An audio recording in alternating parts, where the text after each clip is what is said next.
अभी देश प्रदेश और हमारे पश्चिमी राजस्थान में भी सोलर और विंड के काम है वो बहुत तेज गति से चल रही है। राजस्थान सरकार ने भी जो अभी बीच में इन्वेस्टर समिट किया था उसमें बहुत सारे करार हुए, समझौते हुए। उसके तहत हमारे पश्चिमी राजस्थान की बहुत सारी धोरा धरती की जो जमीन है उसका भूमि अधिग्रहण भी हुआ है और कई जगह पर काम शुरू हो गए, कई जगह प्रोसेस में है। तो पर्यावरणविद लोगों की चिंता ये है कि जब भूमि अधिग्रहण हुआ और उस जगह पे यदि सोलर और विंड के काम शुरू होगा तो वहां पर बड़ी संख्या में जो स्थानीय पेड़ पौधे हैं वो उसकी जद में आने वाले कटेंगे। इसमें जो धोरा धरती के अंदर सबसे ज्यादा जाल होता है, बड़ी संख्या में होता है। जाल का पौधा है उसका कहा जाता है वो 1000 साल का होता है और वो पर्यावरण के लिए बहुत ही अनुकूल होता है। तो ऐसे हजारों की संख्या में, लाखों की संख्या में जो जाल है, खेजड़ी है, केर है, आक है, बहुत गुणकारी जो स्थानीय जैव विविधता के पेड़ पौधे है वो बड़ी संख्या में कटेंगे। और यहाँ जो इसमें रहने वाले वन्य जीव जंतु और स्थानीय जो भी भाई उससे जुड़े हुए जीव जंतु है उनके आशियाने उजड़ जाएंगे, तो वो बहुत उसको भी नुकसान होगा, बहुत हमारे नुकसान। और दूसरा ये भी बात कही जा रही है कि सोलर की जो प्लेटें लगेगी और सोलर है वो गर्मी को बढ़ाएगा। तो एक तो पेड़ पौधे कट जाएंगे जो पर्यावरण और जैव विविधता को ऐसे बढ़ाएगा जैसे अपने पढ़ते हैं लेंस में जैसे सूर्य किरण इकट्ठी करने से आग लग जाती, इतना बढ़ेगा क्योंकि उस पर पूरी गर्मी आएगी और नीचे और फिर वापस इतना गर्मी बढ़ेगी, बहुत मुश्किल हो जाएगा।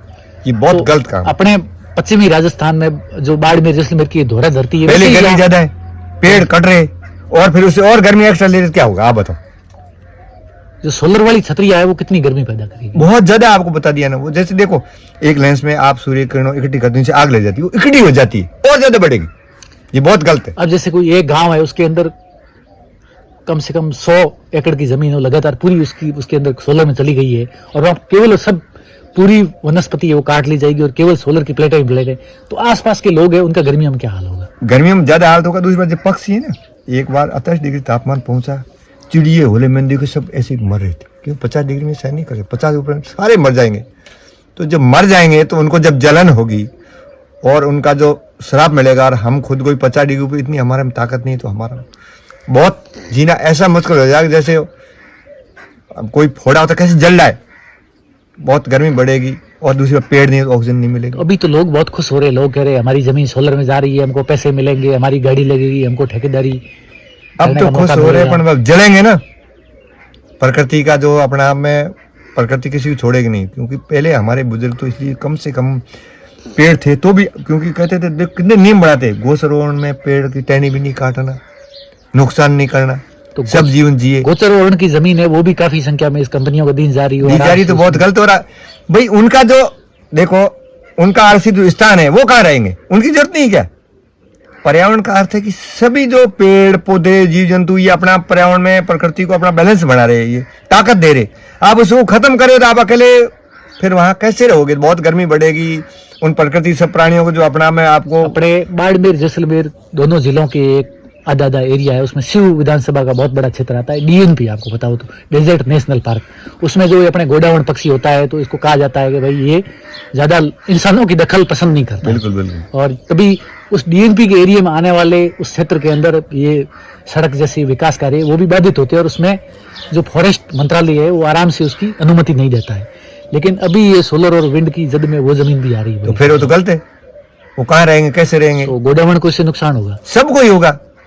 मैं कह रहा हूँ वैसे पेड़ पौधे वहां कम है और काट देंगे और सोलर लगेगी तो वहां जीना तो बहुत मुश्किल हो जाएगा। तो ये सोलर का मान लो ज्यादा गर्मी बढ़ेगी, फिर बरसात नहीं होगी और ज्यादा भयंकर स्थिति, भूजल स्तर वो भी नीचे जाएगा सब।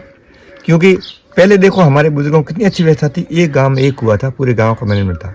अब तो जो ये कुएं करके जो कह रहे नहीं कर लेंगे कुएं, ये जो ये पेड़ों का पानी है, ये दोन कर रहे। मेरे को पानी पहले 300 फुट था, अब 1000 फुट नीचे जा रहा, जाते इतना नीचे जाए, पेड़ों को नहीं मिले, पेड़ भी सूख जाएंगे और ये काट रहे थे। ये बहुत पर्यावरण प्रकृति से इतना अन्याय कर रहे हैं। थोड़े दिन में बरसात होगी नहीं और फिर जो अनाज होगा नहीं और हम कैसे जिएंगे, ये गलत है। बहुत सारे रिसर्च और अध्ययन ये भी बता रहे हैं कि जब यहाँ वैसे ही 50 डिग्री तक अपने गर्मी है वो तापमान टच करता है और उसके उपरांत जब सोलर से पेड़ पौधे कटने से पर्यावरण को नुकसान पहुंचाने से जब गर्मी बढ़ेगी तो यहाँ जो 50 से ऊपर जाते सब जीव जंतु मर जाएंगे, फिर हम अकेले कैसे रहेंगे। हमारे सहन हो जाएगा क्या। गर्भवती महिला है उनको नुकसान होगा, सबको, नवजात बच्चों को नुकसान होगा, बुजुर्गों को नुकसान होगा। ऐसा मतलब आजकल तो क्या कि जब से टीके लगाए हैं ना, सब लोग इतने वीक हो रहे हैं, उनको गर्मी बहुत ज्यादा लग रही है, सर्दी बहुत लग रही है और फिर ज्यादा बढ़ेगा तो उनकी तो बहुत हालत खराब हो जाएगी, बहुत मुश्किल हो जाएगा। तो यदि मान लो ये सोलर वाले पूरा काम होता है तो इससे बचने के लिए सरकार को और समाज को, लोगों को इसके लिए क्या करना चाहिए?